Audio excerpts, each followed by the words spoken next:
Om Shanti 27 September 2024 प्रातः मुरली बाबा कहते मीठे बच्चे तुम समस्त को जोगर मेहनत करने को पड़ो। तुम्हें निजक आत्मा मन करी मते मने पकाओ, मु तुमको सब पापरु मुक्त करदेवी। तुम समस्त को जोगर मेहनत करने को पड़ो। तुम्हें निजक आत्मा मन करी मते मने पकाओ, मु तुमको सब पापरु मुक्त करदेवी। प्रश्न, समस्तंकर सद्गतिर स्थान केउठी? जार महत्व सारा दुनिया जानिब। समस्तंकर सद्गतिर स्थान केउठी? जार महत्व सारा दुनिया जानिब। उत्तर, आबु भूमि ही समस्तंकर सद्गतिर स्थान। तुमे माने ब्रह्मा कुमारीज अर्थात संस्थार नाम पार्श्वरे ब्राकेट रे सर्वोत्तम तीर्थस्थान बोली लेखिपर। सारा दुनियार सद्गति एहिठारे ही हेउछि। समस्तंकर सद्गति दाता शिव बाबा एवं आदम अर्थात प्रजापिता ब्रह्मा एहिठारे रही समस्तंकर सद्गति करुछंती। आदम अर्थात आदमी बा मनुष्य से देवता नुहंती, तांको भगवान मध्य कुहा जाई परिबो नाही। ओम शांति। दुई थर ओम शांति काहींकि ना गोटिए हेला बाबांको पाई, अन्यटी दादांको पाई, दुई जण आत्मांको पाई। सीए परम आत्मा, ये हेउछंती आत्मा। सीए मध्य निजर लक्ष्य बताउछंती जे मु परम धामर निवासी अटे। उभय एहीपरि कहउछंती। बाबा एवं दादा उभय कहउछंती ओम शांति। पिला माने मध्य ओम शांति कहउछंती, अर्थात आमे आत्मा शांति धामर निवासी अटु। एठारे जणे अन्य जनक ठारु छाड़ी छाड़ी बसिबा उचित। अंग सहित अंग लागिबा उचित नुहे, काहींकि ना प्रत्येकंकर अवस्थाए जोगरे राति दिनर फरक रहिछि। केही केही बहुत भल भावे जोग करुछंती, केही केही बिल्कुल जोग करू नाहंती। तेणु जिए बिल्कुल जोग करू नाहंती सेमाने पाप आत्मा तम प्रधान एवं जिए याद करुछंती सेमाने हेले पुण्य आत्मा सतो प्रधान। एथिरे बहुत फरक होई गला ना। जदिओ घरे एकत्र रहुछंती किंतु फरक तो रहुछि ना। सेथि पाई तो भागवतरे आसुरी नामर गायन रहिछि। एहा वर्तमान समयर ही कथा। बाबा बसी पिला मानकु बुझाउछंती। एहा हेउछि ईश्वरीय चरित्र जହାର गायन भक्ति मार्गरे करुछंती। सत्य जुगरे तो किछि भी मने रहिबो नाही, सब किछि भूली जीवो। बाबा तुमको वर्तमान ही शिक्षा देउछंती। सत्य जुगरे तो तुमे बिल्कुल भूली जाउछ। पुणी द्वापर रे शास्त्र आदि रचना करी राजयोग शिखाइबा पई चेष्टा करुछंती, किंतु तुमे राजयोग तो शिखाई परिबो नाही। जेबे बाबा सम्मुख को आसीबे सेतेबेले जाई राजयोग शिखाइबे। तुमे माने जानिछ बाबा किपरि राजयोग शिखाउछंती। पुणी 5000 वर्ष परे आसी एही परि कहिबे, मीठा मीठा आत्मिक पिला माने एही परि संबोधन केबे भी कौनसी मनुष्य को करि परिबे नाही, ना देवता माने देवता मानकु करि परिबे। एकमात्र आत्मिक पिता ही आत्मिक पिला मानकु कहउछंती, थरे अभिनय कल पुणी 5000 वर्ष परे अभिनय करिबो। काहींकि ना पुणी थरे तुमे माने सीढ़ी रे तळको ओल्हाउछ ना। तुम बुद्धि रे एबे आदि मध्य अंतर रहस्य अछि। तुमे जानिछ ताहा शांति धाम अथवा परम धाम अटे। निराकारी दुनिया रे भिन्न भिन्न धर्मर आत्मा माने क्रमानुसारे रही थांती। जेपरि तारका मानकु देखुछ ना किपरि झुली रहिछंती, आउ किछि भी देखा जाउ नाही। उपरे आउ कौनसी जिनिस नाही, ब्रह्म तत्व रही। एठारे तुम धरित्री उपरे छिड़ा होइछ, एहा हेउछि कर्म क्षेत्र। एठाकु आसी शरीर नहीं कर्म करुछ। बाबा बुझाउछंती तुमे मो ठारू वर्षा पाउछ, जेउ वर्षा द्वारा 21 जन्म पर्यंत तुमर कर्म अकर्म होई जाउछि। काहेकि ना सेठारे रावण राज्य न थाए, ताहा हेला ईश्वरीय राज्य, जहा एबे ईश्वर स्थापन करुछंती। पिला मानकु बुझाउछंती शिव बाबांकु मने पकाओ, तेबे स्वर्गर मालिक हेबो। शिव बाबा ही स्वर्ग स्थापन करुछंती ना, तेणु तुमे माने शिव बाबांकु एवं सुख धाम को मने पकाओ। प्रथमे शांति धाम को मने पकाइले मध्य सृष्टि चक्र मने पड़िबो। पिला माने भूली जाउछंती, सेथिपाई बारंबार मने पकाई देबाकू पड़ुछि। बाबा कहउछंती हे मीठा मीठा पिला माने निज को आत्मा भाबी बाबांकु याद कर, तेबे तुमर पाप भस्म होई जिवो। बाबा प्रतिश्रुति देउछंती तुमे माने मते मने पकाइले मु तुमको पापरु मुक्त करिदेबी। बाबा ही पतित पावन सर्वशक्तिमान अधिकारी अटंती। तांको सारा विश्वर अधिकारी बोली कुहा जाउछि। सिए सारा सृष्टिर आदि मध्य अंत को जानिछंती। वेद शास्त्र आदि सबु किछि जानिछंती। सेथिपाई तो कहउछंती एथिरे कौनसी सार तत्व नाही। गीतारे मध्य कौनसी सार तत्व नाही। जदिओ सीए सर्वशास्त्रमयी शिरोमणि माता पिता अटे, बाकी समस्ते तांकर संतान। जेपरि प्रथमे प्रजापिता ब्रह्मा, बाकी अन्य समस्ते तांकर संतान। प्रजापिता ब्रह्मा को आदम कहउछंती। आदम अर्थात आदमी, तेणु मनुष्य अटंती ना, एथिपाई तांको देवता कुहा जाई पारिबो नाही। एडम को आदम कहउछंती। भक्त माने ब्रह्मा आदम को देवता बोली कहि देउछंती। बाबा बसी बुझाउछंती एडम अर्थात आदमी, तेणु सीए ना देवता ना भगवान अटंती। लक्ष्मी नारायण हेउछंती देवता। स्वर्गरे एहांकर दैवी वंशावली रहिछि। नुआ दुनिया अटे ना, ताहा हेउछि विश्वर आश्चर्यपूर्ण दुनिया। बाकी तो एठारे सबु मायार आश्चर्य रहिछि। द्वापर परे मायार आश्चर्य सबु तियारी हेउछि। ईश्वरीय आश्चर्य हेला हेभेन स्वर्ग, जहा कि बाबा स्थापन करुछंती। वर्तमान स्थापन हेउछि। एही दिलवाड़ा मंदिरर मूल्य विषय रे काहाकू जणा नाही। मनुष्य यात्रा करिबाकू जाआंती, तेबे एहा ही सबुठारु भल तीर्थस्थान अठे। तुमे माने लेखुछ ना ब्रह्मा कुमारी ईश्वरीय विश्वविद्यालय आबु पर्वत, तेबे बंधनी रे एकथा मध्य लेखिबा दरकार, सर्वोत्तम तीर्थस्थान। काहेकि ना तुमे जानिछ समस्तंकर सद्गति एही ठारु ही हेउछि, किंतु एकथा केही जानि नाहंती। जेपरि गीता सर्वशास्त्रमयी शिरोमणि अटे, सेहीपरि सबु तीर्थ मध्य श्रेष्ठ तीर्थ अटु। एहीपरि लेखिबा द्वारा मनुष्य माने पढ़िबे, तांकर ध्यान आकर्षित हेबो। सारा विश्वर तीर्थ मध्यरु एहा सबुठारु बड़ तीर्थ आबु अटे, जेउठारे बाबा बसी समस्तंकर सद्गति करुछंती। तीर्थ तो बहुत होई गलानी। गांधींकर समाधि को मध्य तीर्थ बोली भाबुछंती। समस्ते एठारे आसी फूल चढ़ाउछंती। कारण कौन सेमाने किछि जानि नाहंती।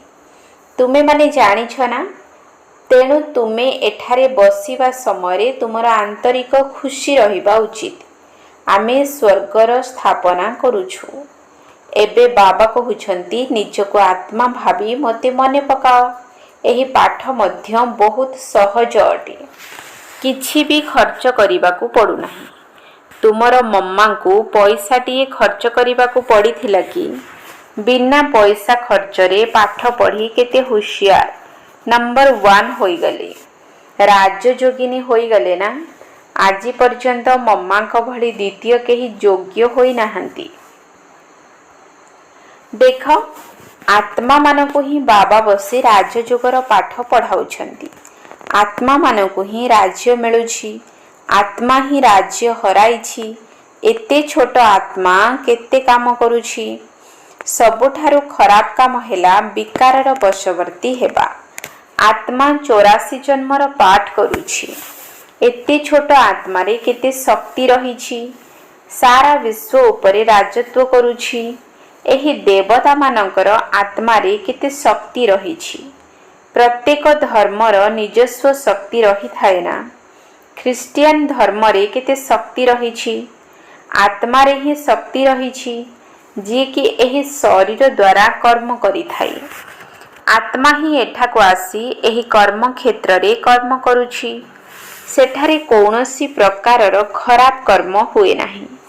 जेतेबेले रावण राज्य आरंभ होइथाए आत्मा विकारी मार्ग रे गमन करे। मनुष्य माने कहि देउछंती विकार तो सदा सर्वदा रहिछि। तेणु तुमे सेमानकु बुझाई पारिबो जे सेठारे रावण राज्य ही नाही। तेबे विकार किपरि रहिबो। सेठारे जोग बलर ही शक्ति रहिछि। भारतर राजयोग प्रसिद्ध अटे। तुमे माने जदि एही राजयोग शिखाइबो तेबे बहुत शिखिबाकु चाहिबे। तुम बिना तो आउ केही शिखाई परिबे नाही।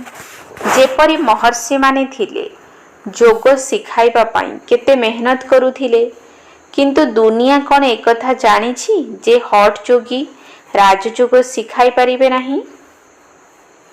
चिन्मयानंदଙ୍କ पाखକୁ केते मनुष्य जाउछंती। जदि सी थरे कहिदेबे जे सतरे भारतर प्राचीन राजयोग विके मानक व्यतीत केही बुझाई परिबे नाही बास।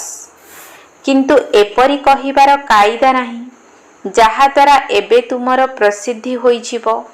समस्ते कौन ज्ञान बुझिबे कि एथिरे बहुत मेहनत रहिछि। महिमा मध्य अंतिम समय रे हेबो। कहिबे ना ओहो प्रभु शिव बाबा आपणकर लीला। एबे तुमे माने जानुछ जे तुम मानक व्यतीत बाबांको अन्य केही सुप्रीम पिता शिक्षक सद्गुरु बोली भाबु नाहंती। एठारे मध्य बहुत अछंती। ज्ञान रे चालू चालू जे मानकु माया हैरान करि देउछि सेमाने बिल्कुल अज्ञानी होई जाउछंती। एहा बहुत बड़ लक्ष्य अटे। एहा युद्ध भूमि अटे। एथिरे माया बहुत विघ्न पकाई थाए। दुनियार लोक माने तो विनाश पाई प्रस्तुति करुछंती। तुमे माने एठारे 5 विकार को जीतिबा पाई पुरुषार्थ करुछ। सेमाने विनाश पाई पुरुषार्थ करुछंती। तुमे माने विजयी हेबा पाई पुरुषार्थ करुछ। उभय काम एकत्र हेबो ना। एबे समय अछि। आमर राज्य कौन एबे स्थापन होइछि कि वर्तमान ही राजा प्रजा समस्ते तैयारी हेबे। तुमे माने अधा कल्प पाई बाबांक ठारु वर्षा नेउछ। मुख्यतः काहाकु भी मिले नाही। जदिओ लोक माने कहुछंती अमुक मुख्य प्राप्त कला, किंतु मरिबा परे कौन जना पड़ी थाए कि से कुआडे गले। मनुष्य केवल गप्प मारुछंती। तुमे माने जानिछ जेउ माने शरीर छाडुछंती से माने पुणी अन्य एक शरीर निश्चित नेबे। मोक्ष पाई परिबे नाही। एपरि नुहे जे पानी फुटका पानी रे लीन होई जाउछि। बाबा कहुछंती एही शास्त्र आदि भक्ति मार्गर सामग्री। तुमे माने एबे सम्मुखरे सुनुछ। ज्ञान रूपी गरम हालुआ खाउछ। सबुठारु अधिक ज्ञान रूपक गरम हालुआ किए खाउछंती? इए तो बिल्कुल तांको पाखरे बसिछंती। तेणु तुरंत सुनी धारण करुछंती। पुणी इए ही अर्थात ब्रह्मा ही उच्च पद पाउछंती। सूक्ष्म लोकरे एवं वैकुंठरे एहांकर ही साक्षात्कार करुछंती। एही आखि द्वारा मध्य एहांको ही देखुछ। बाबा तो समस्तंको पाठ पढ़ाउछंती। बाकी सबु तो जोगर मेहनत। जोगयुक्त होई रहिबा जेपरि तुमको कष्ट साध्य हेउछि सेहीपरि एहांको मध्य कष्ट लागुछि। एथिपाई कृपार कौनसी कथा नाही। बाबा कहउछंती मु एही शरीर लोन नेइछि, तेणु ताहार हिसाब किताब देई देबी। ବାକି ଯୋଗର ପୁରୁଷାର୍ଥ ତ ଏହାଙ୍କୁ ମଧ୍ୟ କରିବାକୁ ହେବ। ଏକଥା ମଧ୍ୟ ଜାଣୁଛ ଯେ ଇଏ ମୋର ପାଖରେ ବସିଛନ୍ତି। ବ୍ରହ୍ମା ବାବା କହୁଛନ୍ତି ମୁଁ ବାବାଙ୍କୁ ଯେତେ ମନେ ପକାଇବା ପାଇଁ ଚେଷ୍ଟା କରୁଛି ତଥାପି ଭୁଲି ଯାଉଛି। ସବୁଠାରୁ ଅଧିକ ମେହନତ ଏହାଙ୍କୁ ହିଁ କରିବାକୁ ପଡ଼ୁଛି। ଯୁଦ୍ଧ କ୍ଷେତ୍ରରେ ଯେଉଁମାନେ ମହାରଥୀ ପହିଲମାନ, ଯେପରି ହନୁମାନଙ୍କର ଉଦାହରଣ ରହିଛି, ମାୟା ପରୀକ୍ଷା ମଧ୍ୟ ନେଇଥିଲା, କାହିଁକି ନା ସିଏ ମହାରଥୀ ଥିଲେ।